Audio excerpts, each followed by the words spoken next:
po. Amen. Praise the Lord. Magandang gabi sa ating lahat. Praise God. Narito na naman tayo sa ating pong pag-aaral ng salita ng Diyos sa ating pong programa ng ating ng pag-asa.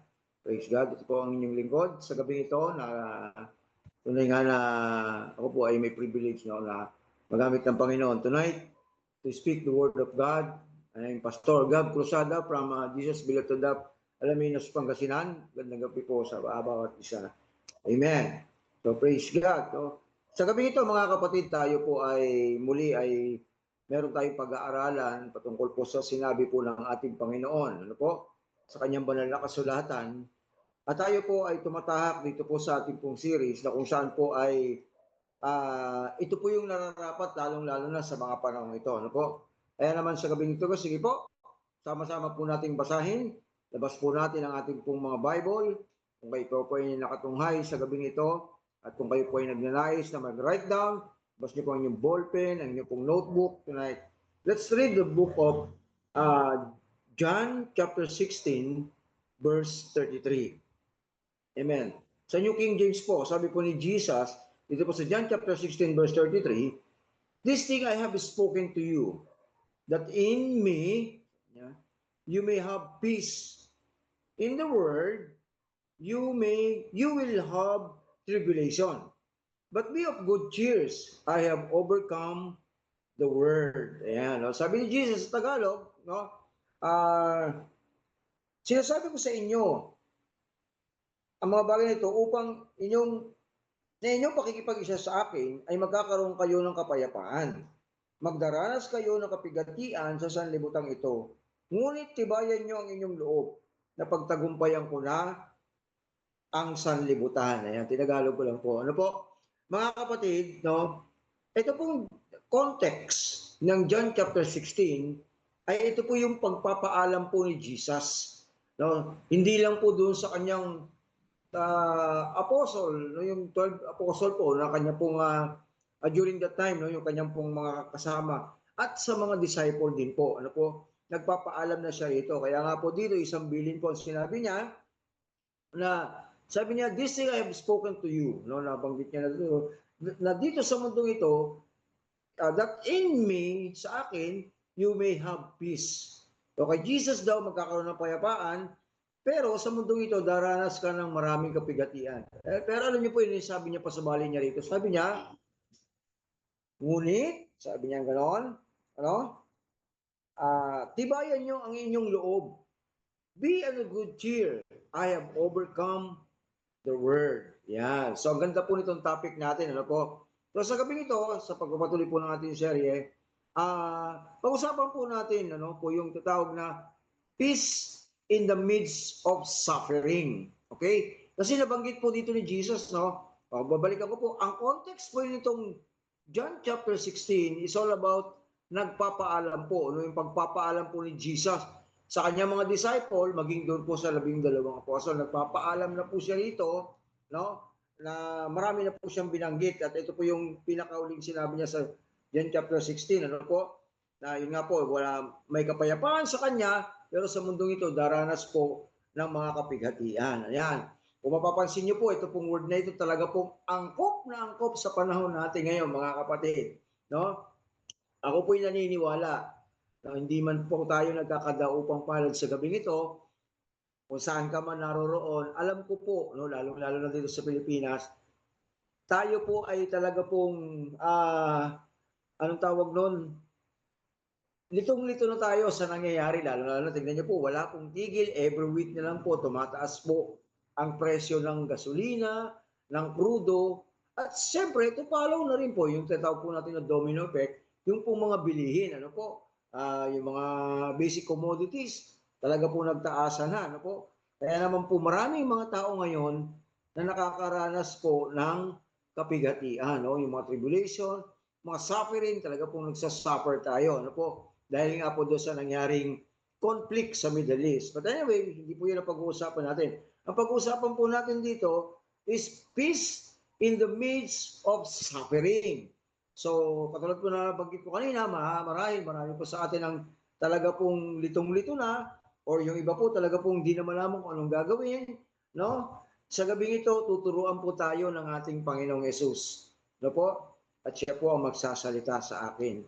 Panginoon, gamitin mo lang po akong tagapagsalita sa gabing ito at ikaw po ang patuloy na maitaas. Langisan mo po ang aking labi.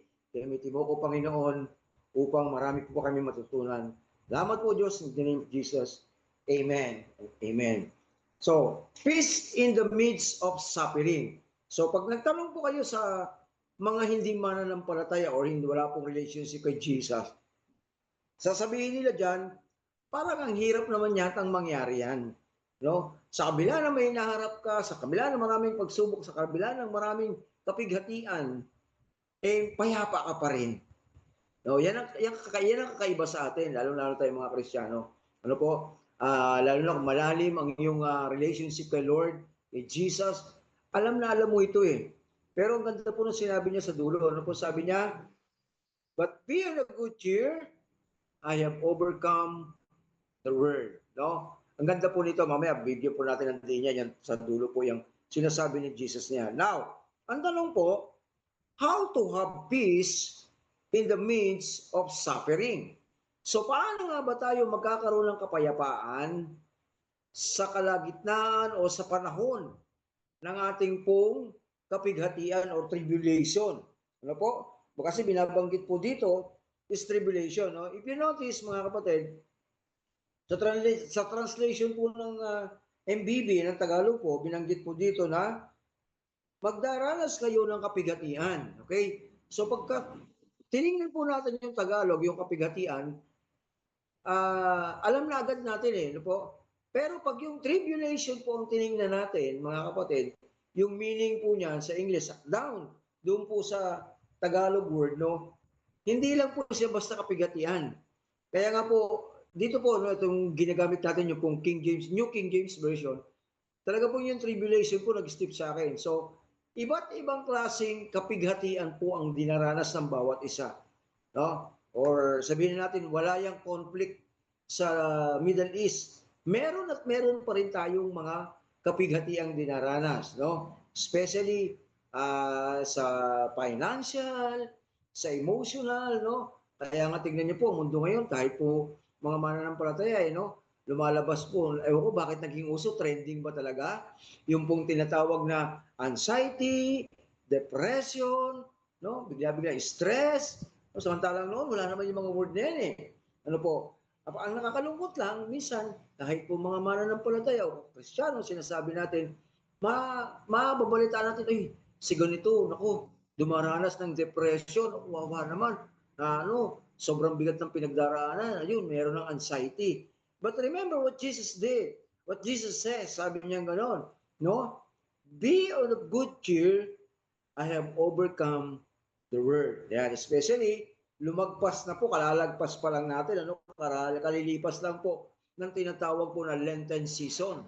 No? Lumipas na po yung panahon po ng mahal na araw. No? Dito po tayo mga Pilipino, sineselebrate po natin yan. No? Pero tayo po mga Kristiyano, ang celebration po natin ng Lenten season, hindi po panahon po ng tag-araw. No? May mga panahon na kinakailangan natin sa sineselebrate. But anyway, sabi ganon, I have overcome the world. No? What Jesus did in the cross of Calvary, what Jesus did, no? Sa mga panahong siya nangangaral, inalimura, yan po yung sinasabi niyang, I have overcome the world. Alam niyo po ba yung ginawa ni Jesus in the cross of Calvary? Yung kanyang mga paghihirap, yung kanyang mga dinanas, it's all for us. No? Kaya kung ano man yung napagwagian niya, napagwagian na rin natin. Kaya ang tanong, paano ba tayo? How to have peace in the midst of suffering? Okay? Number one, so dito lang po tayo hiikot sa Book of John. Okay? May mga ilang chapter po kung bubuksan dito po sa Book of John. Kasi po itong Book of John, pag binasa mo po ito po yung sinasabi gano'n na root of gospel, no? Sabi ng ibang mga pastor, ibang mga nag-aaral sa Bible school, pag binasa mo raw ito, kompleto ka na. Ano po? Yung Book of John. Kasi andito po yung gospel no, sa Book of John. Now, how to have peace in the midst of suffering? Number one, let the Spirit lead. Okay? Now, bakit, Pastor? Bakit ba let the Spirit lead? Okay. Meron po sinabi si Jesus dito bago ko po ipaliwanag sa inyo. Buksan lang po natin itong verse na ito. Sa John chapter 16, okay, sa taas po niyan, no, prior to that, sabi ko nga po, bago po yung mga verses na yan, basahin muna natin yung John chapter 16, beginning verse 8 up to verse 13. Sorry po. Sabi niya, and when he has come, he will convict the world of sin and righteousness and of judgment. Of sin, they do not believe in me. Of righteousness, because I got my Father, and you see me no more. Verse 11, of judgment, because the ruler of this world is judged. I still have many things to say to you, but you cannot bear them now. Verse 13, ito na po. However, sabi ni Jesus, when He, okay, pag tinignan niyo po yan, dito po sa English version ng New King James, when He, nasa malaki po siyang letter yung He, okay, the Spirit of truth, yan, o yung Spirit of truth, has come, He will guide you into all truths, for you will not speak of His own authority, but whatever He hear, He will speak, and He will tell you things to come. Ngayon, sino po yung binabanggit dito ni Jesus Christ? No? Pag meron po kayong Bible na old model po ng King James Version, if I'm not mistaken, kasi may nakikita po ko mga bagong labas po ng King James, hindi na po ganun no? Yung mga old model po na King James Version, ito po mga verses na ito, nakaka-highlight po yan ng pula. Ibig sabihin po niyan, ang nagsasalita niyan si Jesus. So sa verse 13, sabi niya, however, when He, the Spirit of truth, has come, He will guide you into all truth. Sabi ni Jesus. Sino po yung binabanggit niya rito? Ang sabi po doon, the Spirit of truth. Now, sabi ko nga po, to have peace in the midst of suffering, let the Spirit lead.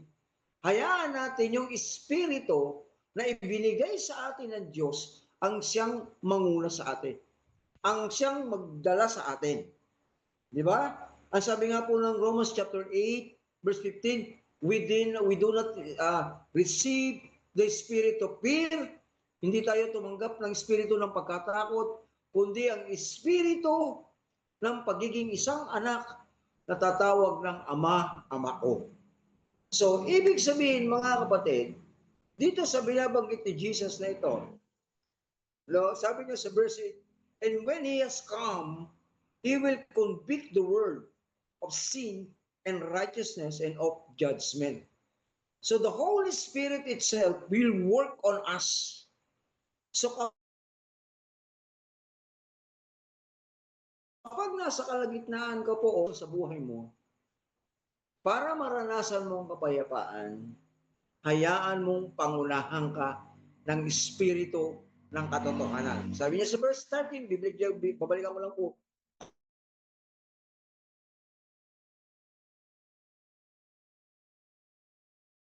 however, when He, the Spirit of truth, has some truth, siya yung magdadala sa iyo sa lahat ng katotohanan. Kasi siya ay Espiritu ng katotohanan, which is yung po yung tinatawag nating Holy Spirit o yung pong sa ibang verse po, Holy Ghost o banal na Espiritu. Okay? Siya po yung magtuturo sa atin, siya yung magdadala sa atin sa katotohanan. Okay? He will guide you into all truth. Okay? Even in the midst of your suffering, if you let the Spirit lead on you, mauunawaan mo yung kadahilanan, mauunawaan mo yung mga bagay-bagay, at malalaman mo kung ano yung dapat mong gawin during the time or in the midst of your suffering. Church, it's really important for us to understand. Tayo po, na tumanggap kay Kristo, o kung ikaw ay bago pa lang na nakikinig or nanonood ng programang ito, gusto ko pong maunawaan ninyo sa mga baguhan maging sa mga datihan, kung ikaw ay bago pa lang at hindi mo pa tinatanggap si Kristo, pag tinanggap mo si Kristo sa iyong buhay, mararanasan mo ito. Balik po ako sa sinatopic natin. Kapag ikaw ay naroroon na tinanggap mo si Kristo bilang Diyos at tagapagligtas, at kung ikaw naman ay matagal nang naglilingkod sa ating Panginoon, o tinatawag po nating matagal ka ng born again Christian, kailangan maunawaan mo ito. Kailangan alam na alam mo to. Kasi alam niyo po, our God, our Lord, doesn't want us to be just informed,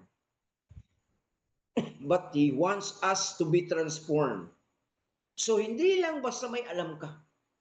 Kinakailangan yung nalalaman natin ay magdadala sa atin sa pagbabago. Nagkakaroon po ng transformation.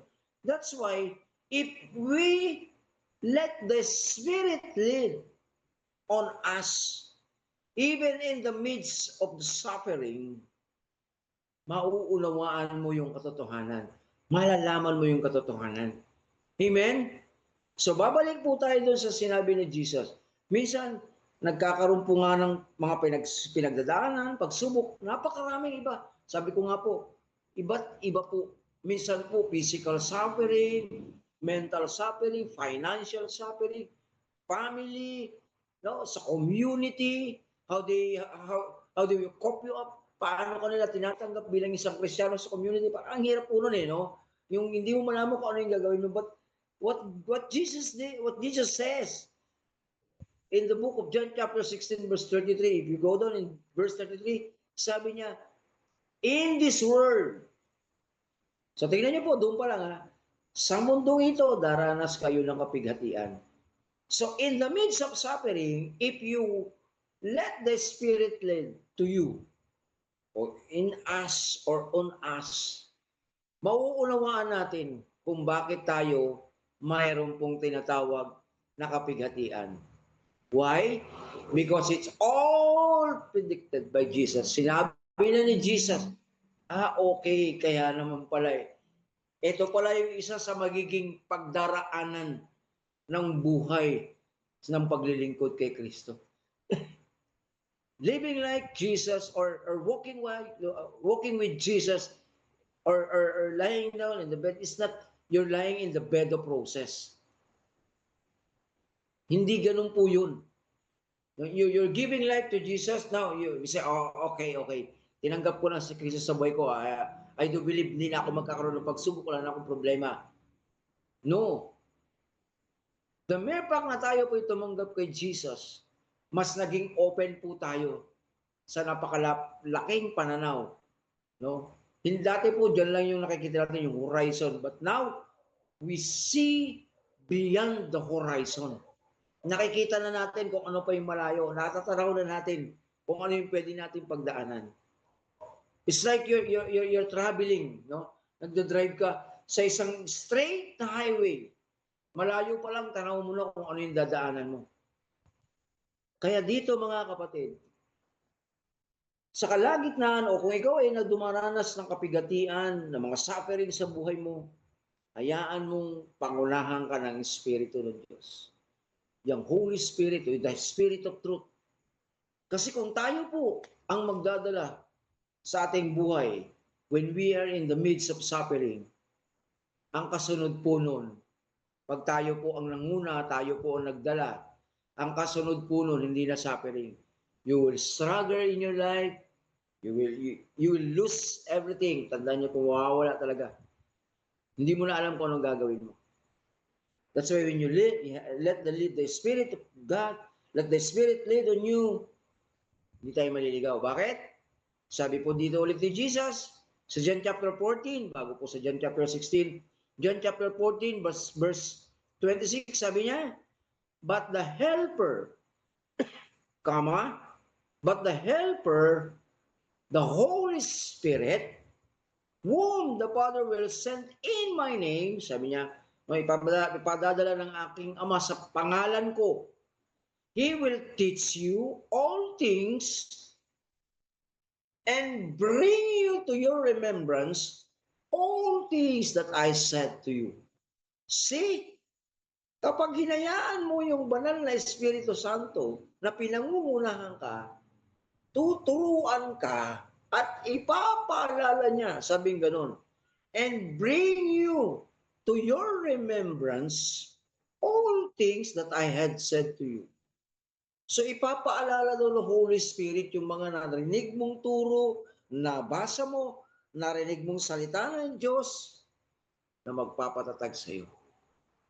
That's why mga kapatid, in the midst of suffering, para maranasan natin yung kapayapaan, let the Spirit lead. Sabihin mo sa sarili mo ngayon, from now on, if I am in the midst of my suffering, I will let the Spirit lead on me. Amen? So, hayaan natin, pangunahan tayo ng Espiritu ng Diyos. It's like, mga kapatid, it's like yielding your life to Jesus. Yielding your life to God. Okay? Yes, ganun po yun. Pag sinabi pong yielded, you are giving way. Hinahayaan mo. Parang ganyan na rin po yan. Hinahayaan mo yung Espiritu, yung Holy Spirit ang mag-lead sa iyo. Kasi sabi ko nga po, pag tayo po nag-lead sa buhay natin, napapahamak tayo. Yan po ang mas madalas. Yan po yung madalas na nangyayari at nakakalungkot po na senaryo ng buhay. Kaya tingnan niyo po, ang dami pong napapahamak. Bakit? They go with their own. Kahit po mga matatagal ng Kristiyano, kahit po mga pastor. Ako po marami po akong kilalang mga pastor. And they go with their own. Afterward, after how many years? After a year, after 2 years, 3 years, wala na. Bakit? Kasi hindi naman spirit-led eh. Hindi naman yun hindi naman yun sinabi ng Diyos. Hindi naman yun way na itinuro ng Espiritu ng Diyos. Kasi ang sabing ganon, He will teach you all things. Dito po sa John chapter 14 verse 26. He will teach you all things. Sa ibang version po niya, sinabing ganon, I will leave you the Holy Spirit that will teach you. He will teach you and He will be your counselor. So ipapaalala sa iyo ng banal na Espiritu Santo kung ano yung mga bagay na dapat, lalong-lalo na yung mga sinabi ng ating Panginoon. Kaya alam niyo mga kapatid, napaka-importante na kapag ka po may mga gawain, Sunday service, midweek service, o katulad po ng mga ganito, no? Mga programa natin na nagla-live, pakinig po tayo kasi may mga word po ng Panginoon doon na pwedeng ikaw ang kausapin. Amen? During the preaching, in the Sunday service, in the midweek service, maging mapag-intay ka. Actually, dapat nga lahat ng words sila sa mo eh.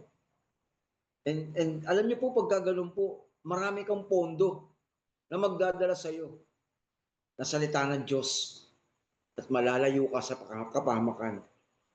Sabi nga po doon, He will lead you on the truth because He is the Spirit of truth. Church, kung ikaw may pinagdaraanan, ito yung una mong dapat na gawin. Let the Spirit lead. In the midst of suffering, meron pong dapat ng kapayapaan na nangyari sa atin. Sabi nga po ng Bible, bigyan tayo ng Panginoon ng kapayapaan. Ano yung kapayapaan na yun?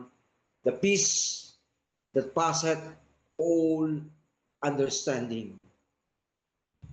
Yung kapayapaan na yun, mga kapatid. Yun yung pinakamagandang kapayapaan. Sabi nga ni Jesus, peace I leave unto you. Iniwan sa atin yung kapayapaan.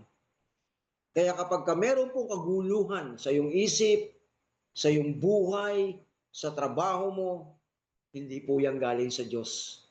Hindi po yan galing sa ating Panginoon. Kasi sabi ni Jesus, peace I leave unto you. Iniwan sa atin ng Panginoon ang kapayapaan. Kaya kapag ka magulo ang buhay mo, hindi sa Diyos yan. So kapag ka gano'n na po ang nangyari, may kapighatian, hindi sa Diyos yung kapighatian na yan, papasukin mo ang Espiritu ng Diyos. Hayaan mong pangunahan ka ng Espiritu ng Panginoon.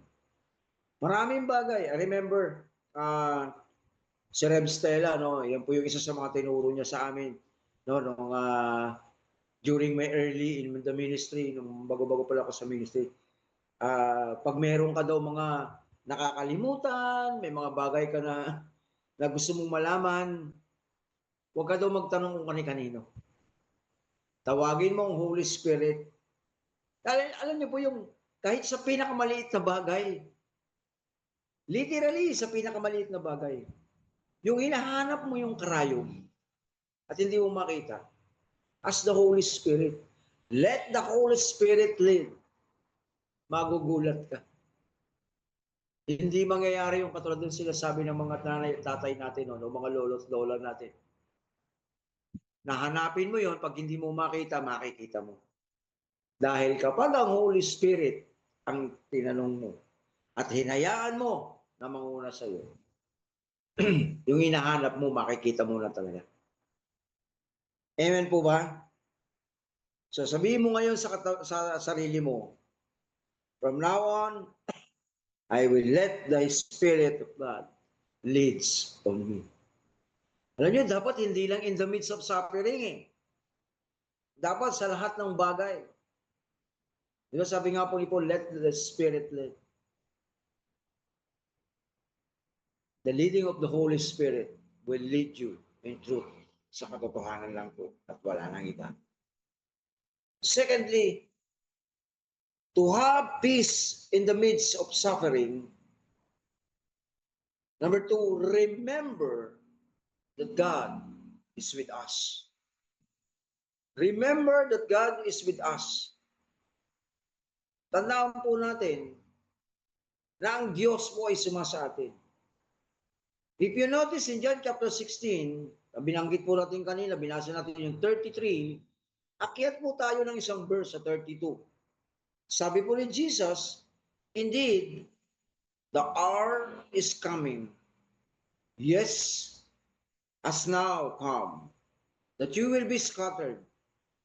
Each of his and will leave me alone. And yet I am not alone, because the Father is with me. Ano pong sinabi ng Panginoon? Sa Tagalog po niyan, nalalapit na ang oras ng anak ng tao. At ngayon na nga, sabi niya ganun, that you will be scattered, na kayo ay magkakanya-kanya o maghihiwa-hiwalay, magwawatak-watak. Magkakanya-kanya daw, sabi dito.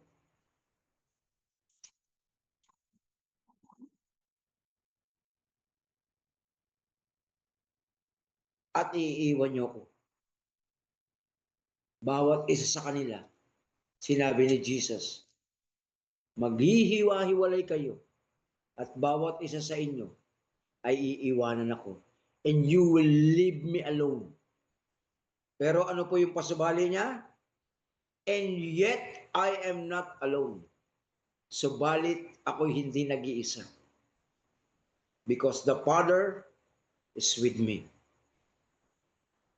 Alam niyo po, ito po yung isa sa pangako ng Panginoon sa atin. Remember what Moses did in the wilderness?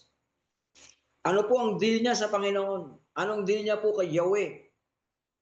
Nung kinausap niya ang ating Diyos sa kanilang paglalakbay sa ilang.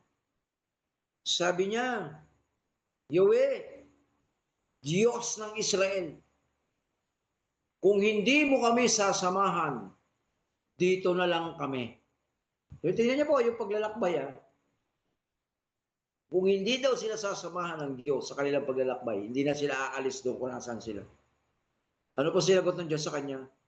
Moses, go.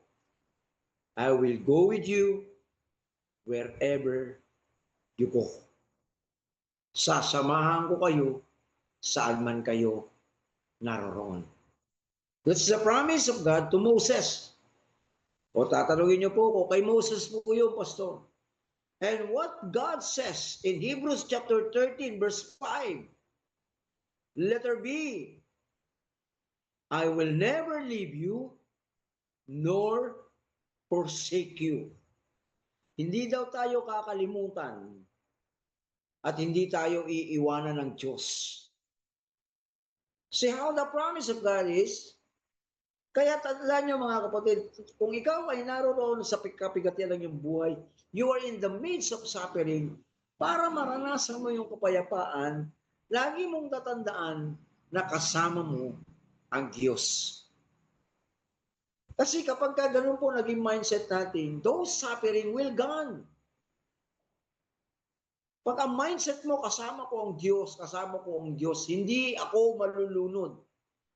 Isaiah chapter 43, verse 1 to 3, if you read it, pag binasa mo yan, sinasabi po dyan, kasama ko ang Diyos. Di ako matatakot. Di ako mangangamba. Dumaan man ako sa apoy, hindi ako masusunog. Dumaan man ako sa ilog, hindi ako malulunod. Sapagkat kasama ko ang Diyos. Walang suffering. Kaya tatanda mo lagi, kasama mo ang Diyos. Pag may nararamdaman kang kapigatian na dumarating, sabihin na natin yung usong-uso ngayon, trending, may anxiety, may depression, stress ka sa trabaho mo, isipin mo kasama mo ang Diyos. Now, pag ganoon po naging mindset natin, talbog. Hindi lang basta talbog eh. Talsik talaga lahat ng klaseng tribulation. Diba? Sabi po doon, indeed, the hour is coming. Sa Tagalog po sabi ni Jesus, darating ang oras. At ngayon na nga, magkakawatak-watak kayo, magkakanya-kanya kayo ng lakad at iiwan nyo ako. So literally mga kapatid, maaari ngayon may mga barkada ka, maaari ngayon may mga kaibigan ka, pero pagdating po na may pinagdadaanan ka, pagdating po na meron ka mga problema, ako po subok na subok ko yan. Pagdating po ng may mga pagsubok, problema ang pinagdaraanan, wala po akong barkada, wala akong kaibigang naaasahan. Naiiwan ako nag-iisa. That was before. Pero now I know na kahit iiwan ako ng buong mundo, I know and I believe that God is with me. I am not alone. Kahit nga po ako'y nagbabiyahe mag-isa. Nalala ko po nung last camp, nag-travel po ako from here, Pangasinan, from Alaminos, going to Zambales. Mag-isa lang po ako. Madaling araw, umalis na po ako dito. So sumakay po ako ng bus. Mas para sa akin po, ano po, lalo na madaling araw, mas may ang haba ng oras ko to talk with God. No, yung kausapin mo ang Diyos habang nagbabiyahe ka. Marami kang tinatanong sa Kanya. Di ba? So alam niyo po yun, na, kasi alam mo na kasama mo ang Diyos. Kaya in the midst of your suffering, pag alam mo na kasama mo ang Diyos, hindi mo na, mawawala na yan eh. Mawawala na sa kaisipan mo yan. Kasi kapag kasama mo ang Diyos, tiyak ko kinakausap mo ang Diyos. Okay? Tayo po mga kapatid, tayo po mga tao, pag may kasama ba tayo, hindi natin kinakausap? Parang, napaka-awkward naman kasama mo, hindi mo kinakausap. Tama. So if you remember, in your mind, lalagay mo po dito sa ulunan mo at ibabaon mo dito sa puso mo na kasama mo ang Diyos. Pagdating po dito niyan sa kaisipan, sa battlefield po natin, ng ating pagkatao, yung ating pong battlefield nandito po sa ating isipan, hindi na po maghahari yung kung ano-ano mga tribulation eh. Ang makikita mo dyan yung how great our God is. How awesome our God is. Grabe ang Diyos. Na kahit na walang-wala ka na, dahil sinabi ng Diyos, ay tutuparin niya ang pangako niya. Na magiging iba ka na magiging mayaman ka na na magagaling ka na. That's the promise of God. Kaya tandaan niyo po, no, lagi po natin itong iisipin na ang Diyos po, hindi po tayo iniwan. Kaya kahit na may mga pagsubok, may mga pinagdaraanan tayong mga kapighatian sa buhay natin. Even in your finances, kahit sabihin po natin, literal na walang-wala ka na. Literal lang po. But in spirit, mayaman ka. Bakit? Kasi ang daddy natin ay ang may-ari ng mundong ito. Tumaas man ng gasolina, tumaas man ng krudo, huwag ka mag-alala. Bakit? Kasi ang may-ari ng krudo at ng gasolina ay ang Diyos na pinaglilingkuran natin. Anyway, pag nasa langit na tayo, hindi natin kailangan ng gasolina. Hindi natin kailangan ng krudo. Ang kailangan natin ay purihin ang Diyos. Sabi po ng Bible, ang mga nasa langit ay walang ibang gagawin kundi umawit, magpuri, umawit, magpuri sa ating hari, sa ating Diyos na buhay na magpakailanman. Amen? In John chapter 8 verse 29, the Bible says, "And he who sent me is with me. The Father had left me alone. The Father had not let me alone, for I always do those things that please Him." Ipinadala daw ng Diyos, ng kanyang Ama, ang Espiritu, para hindi siya nag-iisa. Kasi ginagawa niya raw yung mga bagay na nakalulugod sa Kanya. Church, isa sa bagay na dapat nating ginagawa, imbis na magmukmuk tayo in the midst of suffering, imbis na punuin natin ang mga negatibong bagay yung ating pong utak, at yung puso natin nagsusumiksik na yung mga kung ano-ano mga bagay na dyan. Sabi nga po dito, "For I always do those things that please Him." Lagi kong ginagawa yung mga bagay na nakalulugod sa Kanya. Alam niyo yun, yung in the midst of suffering, sabi nga po, naalala ko po, meron po akong tinanong sa ganyang bagay, ano ang nararamdaman mo, anong feeling kapag may mga pinagdaraanan ka. Sabi, alam mo, Pastor, pakiramdam ko tortured ako. Alam niyo yun? Yung tortured, ibig sabihin, grabe po yung word na ginamit. No? Pakiramdam niya tortured. Alam niyo yung pagka ginawa mo ito, yung mga bagay, sabi nga po doon, no, pinadala nung Ama, "And He who sent me is with me."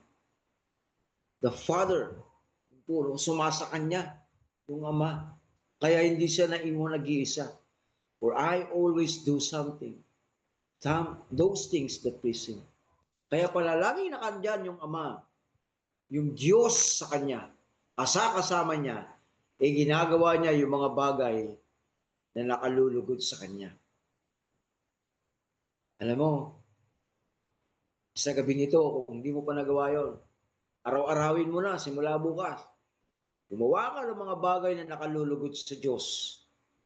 Tingnan mo, makikita mo sa buhay mo. You will not just inform tonight. Kapatid, inahamon kita. Tonight, you will not just inform, but you will be transformed. Because God will never leave us. Tandaan nyo ito, mga kapatid. Mahal tayo ng Diyos. Sabi nga ni Jesus, babalikan po natin yung John chapter 16, "You love me." Mahal ako ng Diyos, mahal din kayo. Mahal tayo ng Diyos. Kaya mga kapatid, sa gabing ito, kung hindi mo pa nagagawa mga bagay na nakalulugod sa Panginoon, mag-step up ka na.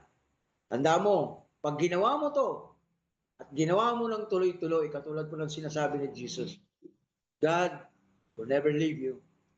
Talaga pong hindi ka naiwan. Kasi sabi niya dito, "He who sent me is with me." Kung sinong nagsugo sa akin ay sumasa akin.